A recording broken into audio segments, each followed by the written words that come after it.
All right, everybody, this is section 5.3. It's called the binomial distribution. All right, so remember the last couple sections in 5.1 and 5.2, especially 5.1, right?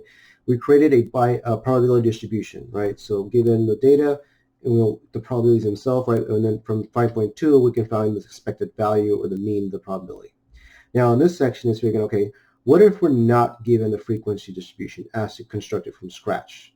So kind of like we did way back in chapter 2, right? How to construct a frequency distribution, give the data, but this time we're not given the data. We're only given a couple things or the probability of stuff happening. That's what this section is all about. Basically, we generated that entire chart with very little information. Okay, that's what's called the binomial distribution, how we could do that. So first off, right, this is what I kind of highlight exactly what I said here when it comes to it. So if we're not given the frequency distribution, we need to create it from scratch. And how we're going to do this is using the counter rules and probability. So both a couple of chapters ago and also our main stuff we did on 5.1. So to make this from scratch, in other words, to find each individual probability, right, since we're not given the actual portion itself, it's called the binomial distribution of P of X. So this denotes the probability of getting exactly X successes and N trials. Now this is the actual equation we're going to be dealing with. However, hopefully you noticed we did this earlier. The first part is the counting rule. It's the C part, right? So that is the non-order matters, right? So no order matters portion. So this is a C. So essentially, we've done this alright. So in other words, this is what your calculator is going to do. Is what we did in chapter 4, right? 4.4. And this essentially is the new stuff, the P, the Q's itself. Okay. Now I'll break it down to show you guys exactly where this is coming from. So remember way back in the day, right? N is always, in this case, sample size, and it's roughly the same thing here, is the number of trials, so total possible scenarios we have, right? So for instance, in the last couple examples where, we had 0 through 5, those would be your 5, the maximum values itself. Okay? X is the number of successes, so that's what we're actually looking for, right? So going back a section, right? X is where the 0s, 1, 2, 3, 4, 5s, or whatever, of course, those are our individual X values. Now this is what's the new stuff, the P's and the Q's. And this is focus, please focus. There we go. All right, so P represents the probability of one success. That's a key thing. So P always means success. Now the good thing about binomial distribution is it's either you succeed or you fail. There is no in between. So P is automatic success and Q is automatically going to be failure. Now the good thing is we have a relationship because again, it's either success or failure. So therefore, to find the failure rate, it is just 1 minus P. Because again, it's going to be, 50% fail, 50% pass, and so on, right? So if you have 70% success rate, therefore there's a 30% failure rate. So again, it's one or the other. There's no in between when it comes to this kind of stuff. Okay. All right. So here's a simple little example illustrating how you would do this binomial from scratch. Okay. So it says find P of X when X is 3, N is 5, and P is 0.43. So essentially, we just want 4 numbers. We need these 4 numbers to deal with, N, X, P, and Q. And notice 3 of the numbers are already given to us. X is given to us to be 3, N is 5, and P is 0.43. So therefore, to find Q, we use this relationship here, right? So in other words, what's 1 minus 0.43, which gives you 0.57. That's going to be our Q, our failure rate. Okay. Now all we do is plug it in into all what we have. So again, notice this is chapter 4 stuff, right? It's using calculator. So essentially this is 5, choose 3, right? So again, depending on how the calculator, I did that all portion for you guys, last videos. You guys can look and see how that would go about again, right? When it came to it, how to find the portions there. I can go about it. So if you guys have any questions, you can always just email me or talk about how do that in the calculator again. I'm more than happy to help you guys out. But essentially, right, this is what a calculator is going to do for you. So 5, choose 3, again, plug that in the calculator, gives you the 10. That's where that 10 comes from. Okay. And now, according to this equation, it is P to the X power, so success, which is 0.43, raised to the 3rd power. So that's where that comes from. And then failure, which is 0.57, raised to the N minus X power. So in this case, 5 minus 3. So 5 minus 3 gives you 2. And then from there, you just slowly break it down, right? So plug in the calculator, 0.43 to the 3rd power gives you roughly that. 0.57 raised to the 2nd power gives you roughly that. And then just multiply all 3 numbers, and this is your final result here. Okay? That's how we're going to do this portion-wise there. Now, give you guys a summary, like what I was talking about earlier, what does it mean by, putting all this stuff together is essentially what this is saying is, since n is 5, I have 0, 1, 2, 3, 4, and 5, right, as my x values. What this is saying is, I can now find, since x is equal to, let's say, in this case, 3, the probability of this happening is exactly 0.257. Okay. And like I said earlier, so now essentially we can redo this entire chart using this binomial over and over and over and over again. So again, this is not on here, but for example, let's suppose we want to find 1x equals 1, for instance, okay? So now everything's the same. N is going to be 5, P is going to be the same, therefore Q is also the same. So from part A, B, C, from question to question, the only thing that will change is the x value itself. So this time x is going to be 1 because we're looking for x equaling 1. N is still 5, P is still 0.43. So now we just plug it into the formula. So P of 1 is equal to 5 choose 1, 0.43 raised to the 1 power, because that's what x is, and then failure, 0.57 raised to the 5 minus 1 power. And at this point, right, we just plug it in essentially. So 5 choose 1 is, I believe, going to give you 5, but let me just check just in case. Yeah, it's going to be 5. So this is going to be 5 times 0.43, because to the 1 power is just itself. And then 5 minus 1 is 4, so 0.57 raised to the 4th power gives you approximately 0.106. And now we just multiply those three numbers.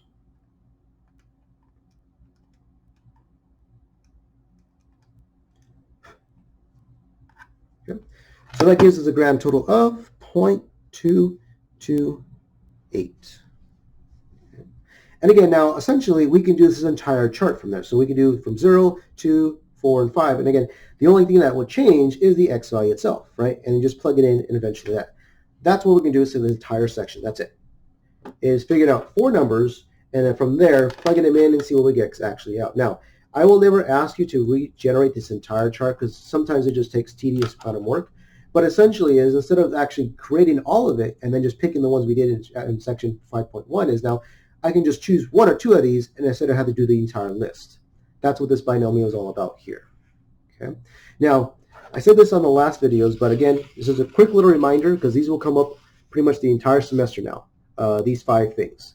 So the probability of x is exactly, at least, more than, at most, and less than, right? So I give you guys, what they mean and what do they mean by inequality, right, is what when it comes to it. So again, you may want to, write these down, make a note of this. This is, page 75. This will come up pretty much for the rest of the semester. Okay, so whenever you guys are not sure, I will always ask you, well, go back to page 75, right? I have them highlighted for you guys, so things like that, okay? All right, so let's just do 2 questions real quick. So if you guys want to pause the video and you can try these on your own. 3, 2, 1, pause.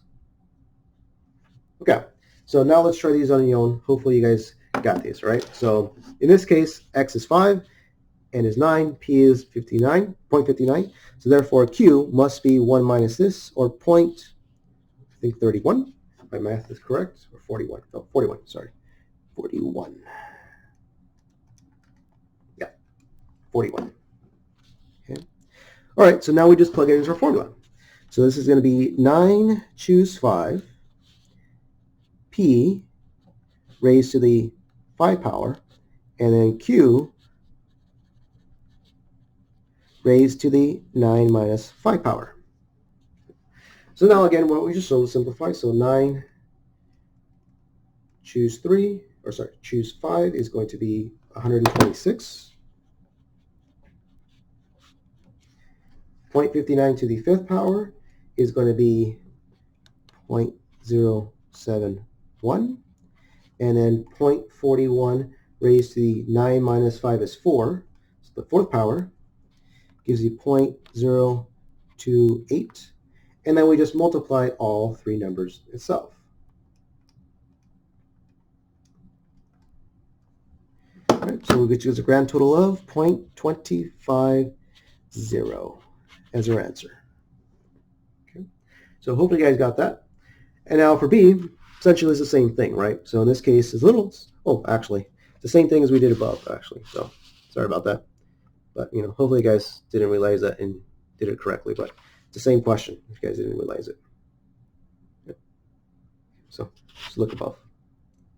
All right, so that's that portion there. Okay, so I'll go a little longer when it comes to this video. Now, the main focus is, right, that's not too bad, right, if I give you the numbers. Now, the question is, what if, how do you do this using an actual, stats question, right?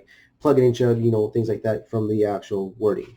So we're going to do one real quick, and then we're going to end this video, is number 2 on the very top. It says, assume that the probability of a P having a green pod is 0.75. Use the binomial probability formula to find the probability of getting exactly 3 P's with green pods from 5 offspring. Okay, so they gave us already the hint. We're going to use the binomial probability distribution. Okay, now I'll give you guys a quick rundown of what's actually happening here. So just like the one above, right? What this is saying is 0, 1, 2, 3, 4, 5. So out of the total 5 offsprings, right? So that means the total here. We want exactly 3 of them. So we want this probability, right? That's what we're looking for. That's simple there. What's the probability of getting 3? And it says exactly 3. So therefore, getting right, going to find over here. That means x equals the number. Exactly. X equals the number. So we want exactly 3. So we're looking for the probability of exactly 3. All right. So now we know what x is. So x is going to be 3. N is always 5. Right? So that's the entire sample we're choosing from. Now here's the thing you got to be very careful of P and Q. Okay. P is, remember, success. So in the question, what is success? So it's not always going to be as obvious as give you the number. So in this question, we want green pods, right? That's what we want, green pods. So if we go back over here, what does 0.75 have? That's success for green pods. So that's going to be P. Now, you may think, oh, well, that's a no-brainer, but sometimes they may trick you and say, okay, what's the probability exactly 3 pods with yellow pods? Well, if they're yellow, therefore they're not green, right? So that's why this is actually failure. And when it comes to that 0.7 could be here, and that 0.25 should be there. So you always have to go back to the question and see what is actually success asked me to do. What is actually asking me to do? And that's always going to be success. So it's not always going to be the case. I will show you guys an example later on when it's actually flipped. So you can see, you got to really pay attention to what they're actually asking you to do. Okay. All right. So let's finish up this question real quick. So this is going to be 5, choose 3. Success, 0.75 raised to the 3rd power. Failure, 0.25 raised to the 5 minus 3 power. So 5, choose 3. We did this already, but I'll just do it again. It should be 10. Yep. 0.75 raised to the 3rd power.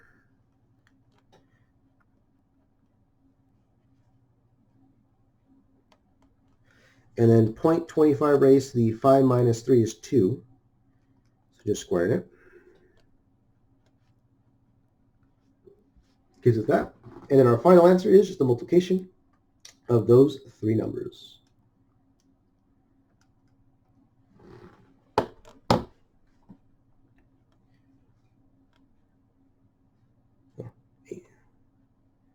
And there we go. 0.266. So that's the probability of getting exactly 3 green pods of 5 offspring P's. So again, that would go here. And again, right, like I said, I can literally ask you to fill out this entire thing. And the only thing that would change is the number of x, right? So that's essentially it. Okay. All right, so hopefully you guys like this first video. Just go on to the second video to watch the others as well.